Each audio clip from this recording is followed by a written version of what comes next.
አዲሱ ሙሽራ በሚስቱ የቀድሞ ፍቅረኛ ተገደለም። ከሰርግ ቤት ወደ መርዶ የተቀየረው በንሳሮ ለም የተፈጠረውን አስደንጋጭ ጉዳይ የምናደርሳችሁ ይሆናል።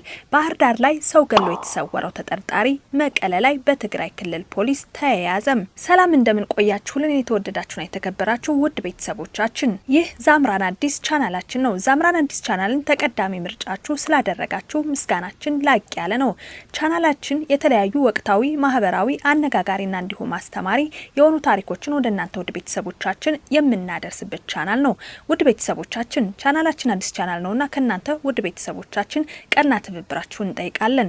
ቪዲዮን ላይክ፣ ሼር፣ ሰብስክራይብ በማድረግ ለዘወትር ተወዳጁን እንዲሁም የለቀቅናቸው ቪዲዮዎች በቀጥታ እንዲደርሳችሁ የደወል ምልክቷን በመጫን አብራችሁን ዝለቁ፣ ታተርፋላችሁ።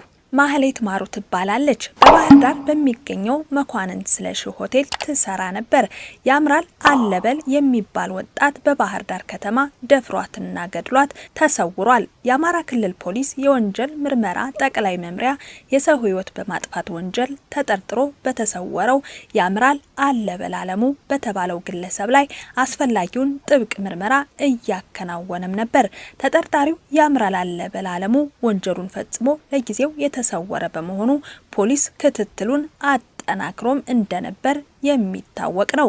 በመሆኑም ህብረተሰቡ ይህንን ተፈላጊ ግለሰብ በየትኛውም ስፍራ ካየ ወይም መረጃው ካለው ይህንን ሻለቃ ያምራል የሚባል ግለሰብ ያየ ሆነ በመጠኑም ቢሆን መረጃ ያለው በአካባቢው ላለ ፖሊስ ጣቢያ ወይም ለፌዴራል ፖሊስ ጥቆማ እንዲሰጥ ጥሪ ማቅርቦ እንደነበር የሚታወስ ነው። ታዲያም በባህር ዳር ከተማ ማህሌት ማሩ የተባለችን እንስት የአድማ ብተና አባል በሆነው ተጠርጣሪ ያምራል አለበል አለሙ ተደፍራና ተገድላ ተገኘች የሚል መረጃ ሲሰራጭም ነበር። የግድያ ጥቃቱ የደረሰበትን ሁኔታ በተመለከተ ከስፍራው የወጣውና በማህበራዊ ሚዲያ የተሰራጨው አብዛኛው መረጃ ተጠርጣሪው እንስቷ ከምትሰራበት ሆቴል እየተስተናገደ አምሽቶ አስገድዶ ወደ ሌላ ሆቴል በመውሰድ ከደፈራት በኋላ ገደላት የሚል ነበር። የወንጀል ድርጊቱ ብዙዎችን ያስቆጣ ነው። የወንጀል ድርጊቱን በመፈጸም የተጠረጠረው ግለሰብ ድርጊቱን ፈጽሞ ከአካባቢው ተሰውሮ ነበር። ምንም እንኳን የአማራ ክልል ፖሊስ ስለ ግድያው ዝርዝር መረጃ ይፋ ባያደርግም ህዝቡ ያለበትን እንዲጠቁም ጥሪ አቅርቦ ፍለጋ ሲያካሂድም ነበር።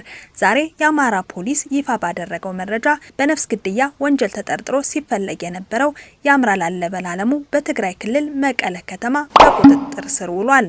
ፖሊስ ያምራል አለበል አለሙ የተባለው ተጠርጣሪ ግድያ ፈጽሞ ከአካባቢው በመሰወር ለረጅም ጊዜ ሲፈለግም ቆይቷል ብሏል። እስካሁን ባለው ክትትል ስለ እንስቷ አሟሟት የተገኘ መረጃ ካለ በድጋሚ እንዲገልጹ ሲጠየቁም ገና ምርመራ ላይ ያለ ጉዳይ ነው የሚል ምላሽ ሰጥተዋል። ወደ ሌላው መረጃችን ስናልፍ አዲሱ ሙሽራ በሚስቱ የቀድሞ ፍቅረኛ ተገደለ በሚል የተለያዩ ሶሻል ሚዲያዎችን እያጥለቀለቀ ይገኛል። ነገሩ ምንድነው የሚለውን ባጣራነው መሰረት ወደ እናንተ ወደ ቤተሰቦቻችን የምናደርስ ይሆናል። በጌዲዮ ዞን ገደብ ከተማ የአብሲኒያ ባንክ ሰራተኛ የሆኑት አቶ ተመስገን ዳንኤል ዛሬ ሚያዝያ 14 ቀን 2018 ዓ.ም ከጠዋቱ 2 ሰዓት ገደማ ወደ ስራ በመጓዝ ላይ ሳሉ በአደባባይ በተተኮሰባቸው ጥይትና በደረሰባቸው የስለት ጥቃት ህይወታቸው አልፏል። ግድያውን ፈጽመዋል የተባሉት ተጠርጣሪ ግለሰብ በአሁኑ ሰዓት በፖሊስ ቁጥጥር ስር ውለው ምርመራ እየተካሄደባቸው ይገኛል። የዓይን እማኞችና የሟች የቅርብ ቤተሰቦች እንደገለጹት ጥቃቱ የተሰነዘረው አቶ ተመስገን ከ2 ወራት በፊት ካገቧቸው ከወይዘሮ ምህረት ደስታ ጋር በተያያዘ በደረሰ የቂም በቀል ተነሳሽነት ነው። ተጠርጣሪው አቶ አቡሽ ታደሰ ሁጤሳ የሟች ባለቤት የቀድሞ ፍቅረኛ እንደነበሩ የተጠቀሰ ሲሆን ሚስቴን አገባህብኝ በሚል ሰበብ ግድያውን እንደፈጸሙት ተነግሯል። ጥቃቱ በደረሰበት ወቅት አቶ ተመስገን አድኑኝ ሊገድለኝ ነው በማለት የእርዳታ ጥሪ ቢያሰሙም በአካባቢው ከነበሩ ሰዎች ፈጣን ምላሽ ባለማግኘታቸው ተጠርጣሪው በሽጉጥ በመተኮስና በመቀጠልም በስለት መሳሪያ አስክሬኑን በመቆራረጥ አሰቃቂ ጥቃት ሊያደርሱባቸው ችለዋል። ፖሊስ ተጠርጣሪውን በቁጥጥር ስር አውሎ ዝርዝር ምርመራ እያከናወነ ሲሆን የአካባቢው ማህበረሰብ በድርጊቱ ከፍተኛ ድንጋጤና ሀዘን ተሰምቶታል። ማህበረሰባችን ወዴት እየሄደ ነው? ሰው ሲገደል እንዴት ቆሞ ያያል? መገላገል እየቻለ እረ ወዴት እየሄድን ነው? እንደዚህ አይነት ጥቃቶችን ነገ በኔ ብለን በጋራ ልንከላከልና ጥቃት የሚደርስባቸው ሰዎች ፍትህ እንዲያገኙ መስራት አለብን ስንል መልእክታችን ልናስተላልፍ እንወዳለን። ሌላኛው ከሰርግ ቤት ወደ መርዶ የተቀየረውን በንሳሮ ለሚ የተፈጠረውን አስደንጋጭ ጉዳይ ወደ እናንተ እናደርሳለን። የደስታው አዝመራ ሳይታጨድ የሰርጉ ዳስ ሳይፈርስ የሙሽራው ድንገተኛ ሞት መላውን የንሳሮ ወረዳ ነዋሪ በእንባ አጥለቅልቋል። ሐሙስ ዕለት በደስታ ሙሽራው ተብሎ ሲመረቅ የነበረው ወጣት በማግስቱ አርብ በድንገት ህይወቱ አልፎ ወደ መቃብር ወርዷል። ትላንት በልልታ የታጀበው ሙሽሪት ዛሬ በድንገተኛ ድንጋጤና በከባድ የስነ ልቦና ስብራት ውስጥ ትገኛለች።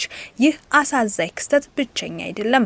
ባለፉት 2 ዓመታት ብቻ በዚህ አካባቢ እድሜያቸው ከ27 ዓመታት በታች የሆኑ ከ14 ዓመት በላይ ወጣቶች በተመሳሳይ ሁኔታ ድንገት ለህልፈት ተዳርገዋል። ጠዋት በጤና የወጡ ወጣቶች ማታ አስክሬናቸው ሲመለስ ማየት የአካባቢው ወላጆች ዘወትር የሚኖሩት የነገው ተራ ማን ይሆን ስጋት ሆኗል። አብዛኛው ነዋሪ ክስተቱን ከባህላዊ እምነቶች ከአይን ማረፊያ ጋር ቢያያይዘውም ጉዳዩ ሳይንሳዊ ምርመራና ጥልቅ ትኩረት የሚሻ ይመስላል። የሰው ህይወት እንደ ቅጠል ሲረግፍ ዝም ሊባል አይገባም። ለሟች ቤተሰቦች ለጓደኞቹና በተለይም ለወጣቷ ሙሽሪት ፈጣሪ መጽናናቱን ይስጥ። የወረዳው የዞኑ የጤና ባለሙያዎችም ይህንን ተከታይ የድንገተኛ ሞት መንስኤ አጥንተው ለህዝቡ መፍትሄ እንዲሰጡ እንማጸናለን። ለዛሬ የነበረን ወቅታዊና አዲስ መረጃ ይሄንን ይመስል ነበር። በሌላ አዳዲስና ወቅታዊ አዝናኝና አስተማሪ መረጃዎች እስከምንገናኝ በያላችሁበት ሰላማችሁ እንዲበዛ እየተመኘው ለዛሬ እዚህ ጋር አበቃው። ቸር ያገናኘን።